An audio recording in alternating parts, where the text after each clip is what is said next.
Assalamualaikum warahmatullahi wabarakatuh. Apa kabar minasang? Kembali lagi dengan saya di Anyar Channel. Hari ini Anyar akan bercerita tentang suka duka selama tinggal di Jepang.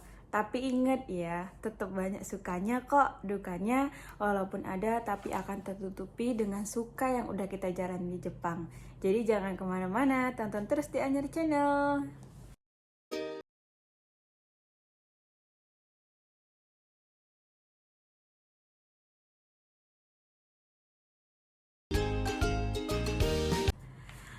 Nah, hari ini Anyar akan berceritakan pengalaman Anyar 3 tahun. Apa sih suka dan duka Anyar selama bekerja di Jepang?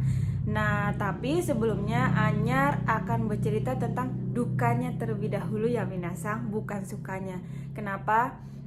Kita harus tahu pahitnya terlebih dahulu baru merasakan manis. Jadi biar enak, kita tuh nggak selalu mikir oh di Jepang enak, oh di Jepang gajinya besar, oh ini, tapi kita harus tahu dulu dukanya. Jadi langsung aja di sini tuh Anyar udah suaranya sedikit hilang ya. Jadi di sini Anyar itu udah ngerangkum 5 duka dan 5 suka. Oke, kita langsung masuk yang pertama, yaitu untuk duka. Dukanya itu di saat yang menurut Anyar benar-benar berat. Dukanya yaitu musim dingin dan musim panas. Kenapa? Karena di Indonesia adalah musim tropis. Jadi begitu Anyar sampai di Jepang dengan posisi dingin minus, itu badan Anyar udah nggak karuan, nggak enak. Dan pada musim panas juga Anyar ngerasakan badan Anyar nggak enak.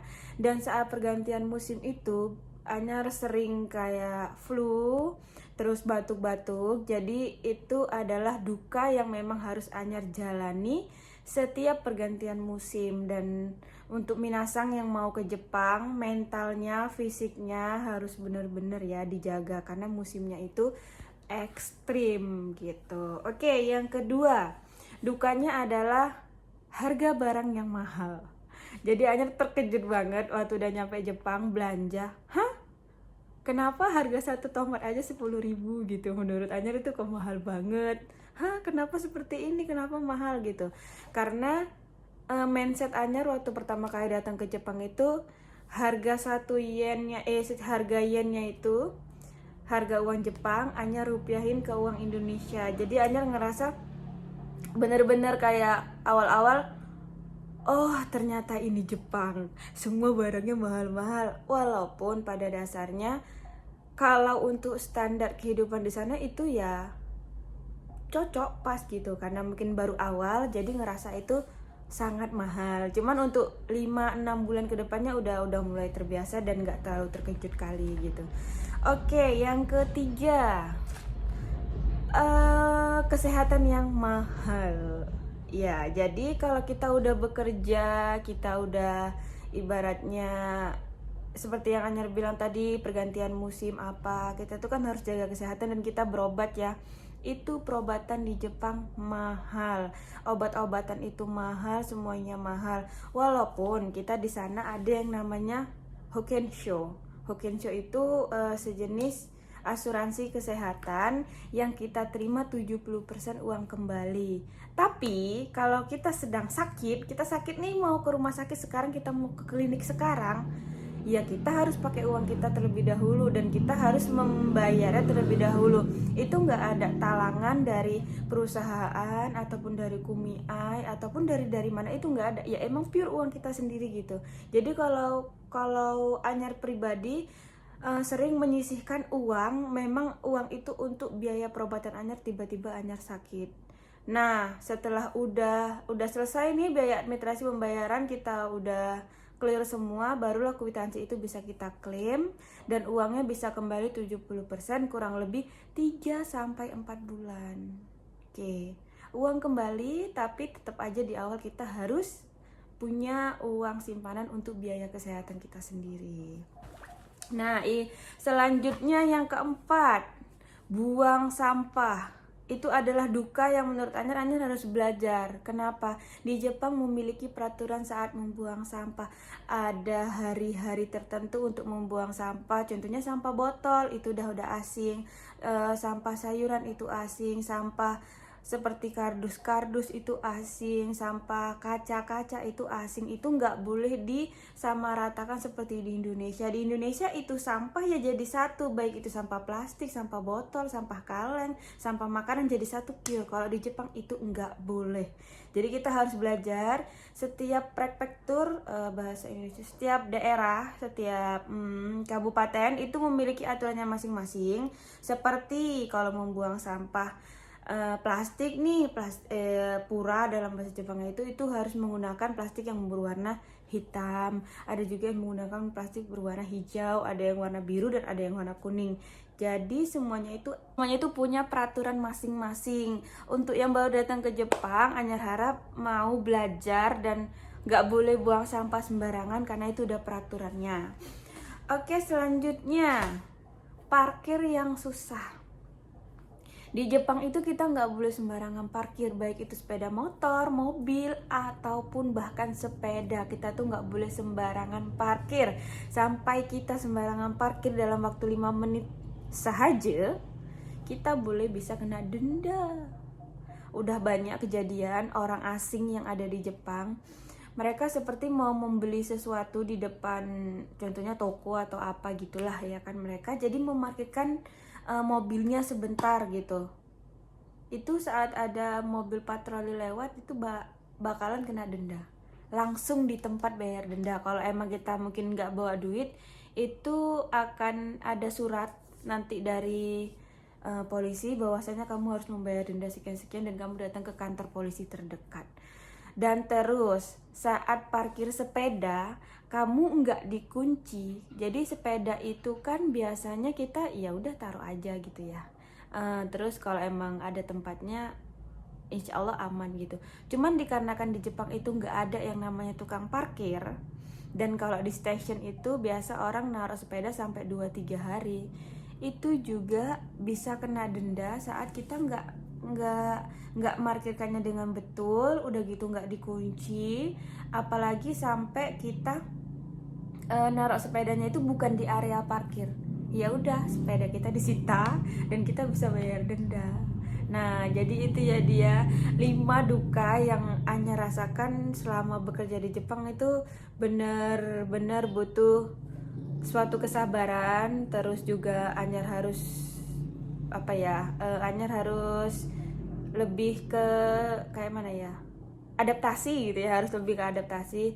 Oh ternyata Jepang seperti ini gitu.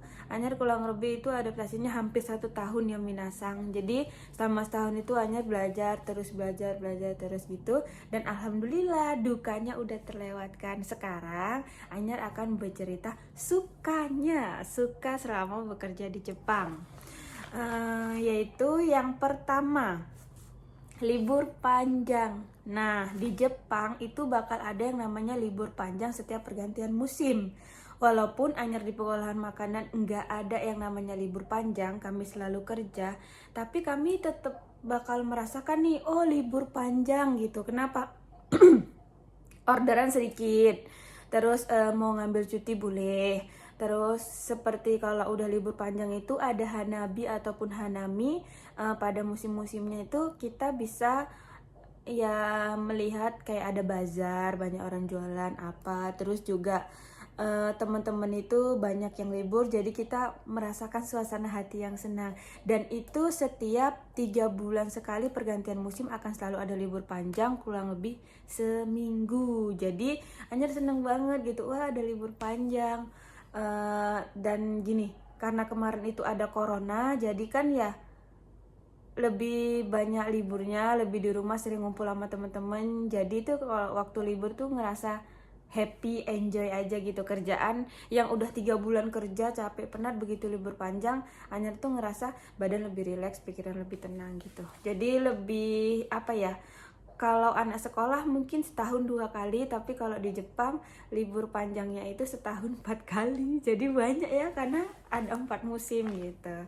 Oke, yang selanjutnya yang kedua, kualitas barang yang bagus. Anyar itu suka banget di Jepang kalau belanja, baik itu dari segi makanan, terus sayur-sayuran, buah, jajan, ataupun emang barang-barang fashion gitu. Semuanya bagus-bagus. Jadi apa yang kita beli sesuai dengan harga. Kalau harganya mahal, barang itu ya bagus gitu. Kalau harga itu nggak terlalu mahal, mungkin ya barang itu sesuai dengan harganya. Tapi karena Anyar adalah pemburu second street, book of cuko, barang-barang second ataupun ya barang-barang bekas gitu ya. Di Jepang itu barangnya masih bagus-bagus. Dari seperti HP itu walaupun second, karena di Jepang udah ada standar kualitasnya, dia ada seperti nilai kayak A, B, C, A plus, A minus. Nah itu udah ada. Ya kalau kita beli dengan harga yang B bukan A ya segitu standarnya gitu. Emang bener-bener segitu gitu. Nah terus kalau di kayak di Book of di Cuko baju-bajunya, bahkan kayak baju Giyu, Zara, Chanel, Uniqlo itu walaupun second tuh barangnya masih bagus dan masih layak pakai banget menurut Anyar.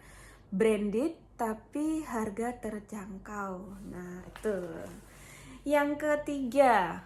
Yang ketiga ini emang bener-bener Anyar suka. Kenapa? Karena Anyar adalah hobinya traveling. Jadi Anyar paling suka yaitu transportasi yang mudah.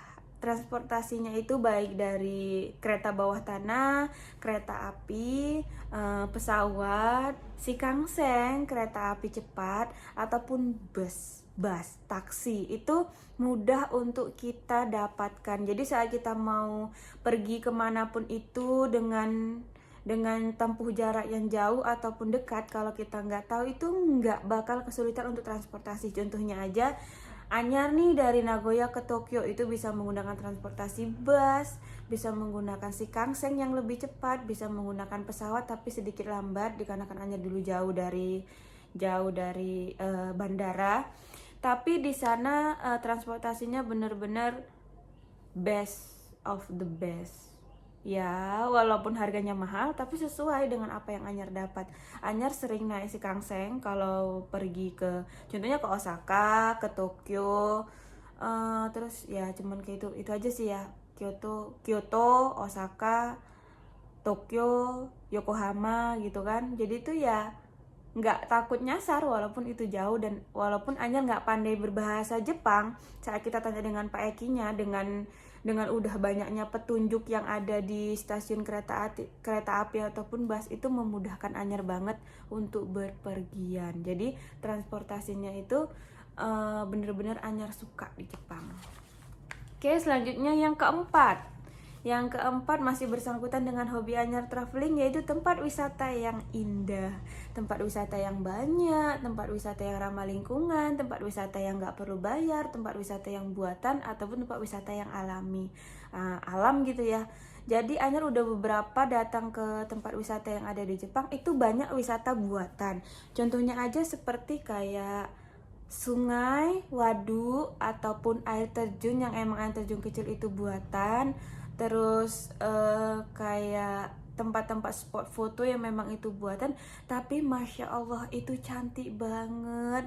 Bener-bener bisa dirasakan bahwasanya, wah ini aku liburan di tempat yang bener-bener enak, sejuk, tempatnya bersih, nggak banyak keributan. Apalagi datang ke taman, duduk di taman, melihat ikannya itu besar-besar, banyak, perairannya yang bersih. Ditambah lagi iklim cuacanya itu kan memang di Jepang sepoi-sepoi dingin gitu ya, lebih enak dengan awan yang bagus. Di Jepang itu polusinya Anyar nggak tahu, mungkin ada ya polusi tapi sedikit gitu. Jadi yang namanya awan itu di atas, saat kita duduk mandang ke atas tuh ngerasanya udah adem gitu. Pokoknya berasa kayak nyaman, adem, enak gitu. Anyar tuh ngerasa Masya Allah bagusnya gitu. Jadi enak banget. Anyar suka banget tempat-tempat wisata yang ada di Jepang. Oke, selanjutnya yang kelima. Yang kelima ini adalah suka yang mencakup semuanya, baik itu untuk melawan duka-duka Anyar ataupun untuk membackup suka-suka Anyar. Nah, ini dia yang kelima, yaitu gaji yang besar. Anyar bisa bertahan di Jepang, Anyar bisa kuat, Anyar bisa jalan-jalan, Anyar bisa liburan, itu semua dikarenakan gaji Anyar yang lumayan besar dibandingkan dengan di Indonesia yang menurut Anyar sulit untuk mencari pekerjaan gitu ya. Jadi Anyar sangat bersyukur bisa kerja di Jepang, merasakan gaji yang lumayan menurut Anyar, bisa cukup untuk kehidupan Anyar, bisa cukup Anyar untuk menabung, untuk jalan-jalan, untuk Anyar beli barang-barang kebutuhan Anyar gitu. Jadi Anyar sangat bersyukur udah bisa ke Jepang, bisa kerja di Jepang, banyak pengalaman juga, banyak cerita selama Anyar bekerja di Jepang.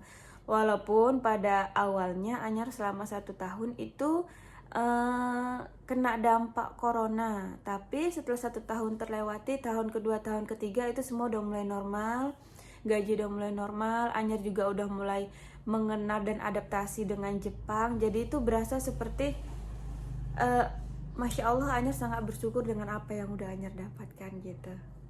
Jadi bagi minasang yang mau ke Jepang, harus tahu dulu nih apa sih duka-dukanya. Setelah udah tahu duka-dukanya, kita harus tahu juga sukanya. Kenapa? Karena dengan ada duka dan suka, itu akan balance. Jadi kita bisa menikmati perjalanan pekerjaan yang udah kita jalani, terus kita juga bisa merasa happy dengan apa yang udah kita dapat gitu. Oke, mungkin itu aja yang bisa Anyar sampaikan untuk suka duka Anyar selama bekerja di Jepang. Terima kasih, bye-bye.